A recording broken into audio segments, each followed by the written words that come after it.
Just because we are asking for affordable public transport, we are asking for accountability of the government. The government is forcing an arrest and a detention.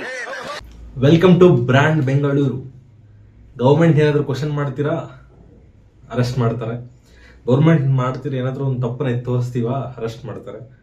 Like Tejasvi ಸೂರ್ಯನ ಆ ಥರ ಮಾಡಿದ್ದಕ್ಕೆ literally ತುಂಬಾ shock ಆಗುತ್ತೆ. Because ಅವ್ರು ಒಬ್ರು metro ವಿರುದ್ಧ ಹೋರಾಡಿ ಇವತ್ತು ಪ್ರೈಸ್ ಹೈಕ್ ಆಗ್ಬೇಕಾಗಿತ್ತು, ಅದನ್ನ ಹೋಲ್ಡ್ ಮಾಡಿಸಿದ ವ್ಯಕ್ತಿ ತೇಜಸ್ವಿ ಸೂರ್ಯ. ಅಂತ ವ್ಯಕ್ತಿನ ಸ್ಟೇಟ್ ಗೌರ್ಮೆಂಟ್ ಈ ತರ ಹೀನಾಯವಾಗಿ ಮಾಡ್ತಿರೋದು, ಲೈಕ್ ಈ ಒಂದು ಫೇಮಸ್ ಇದಿದೆ, ಹೋಗೋ ಕಾಲ ಹತ್ರ ಬಂದಾಗ ಹಿಂಗೆ ಆಡ್ತಾರೆ ಅಂತ.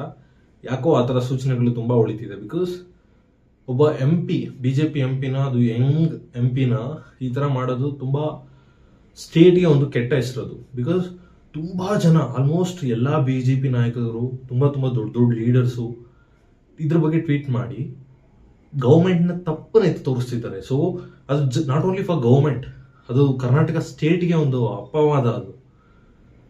ಸೊ ಆದಷ್ಟು ಬೇಗ ಇದು ಸೊಲ್ಯೂಷನ್ ಮಾಡಿ ಗೌರ್ಮೆಂಟ್ ಒಂದು ಸ್ವಲ್ಪ ಥಿಂಕ್ ಮಾಡಿ ಡಿಸಿಷನ್ ತಗೊಳ್ಳಿ. ಬಿಕಾಸ್ ಚೈಲ್ಡ್ ತರ ಯಾವುದೋ ಒಂದು ಡಿಸಿಷನ್ ತಗೊಳ್ಳೋದಲ್ಲ, ಅದನ್ನ ಒಂದು ಸ್ಟೇಟ್ ಪಾಲಿಟಿಕ್ಸ್ನೇ ಎಫೆಕ್ಟ್ ಮಾಡುತ್ತೆ ಅಂತ ಹೇಳ್ತಾ ನಮ್ಮ ವಿಡಿಯೋ ಮುಗಿಸೋಣ. ಇಲ್ಲಿ ತನಕ ವಿಡಿಯೋ ನೋಡಿದಿರ ಅಂತ ಹೇಳಿದ್ರೆ ಚಾನಲ್ ಸಬ್ಸ್ಕ್ರೈಬ್ ಮಾಡಿ, and of course will support to Tejasvi Surya ಅಂತ ಹೇಳ್ತಾ ಬಾಯ್.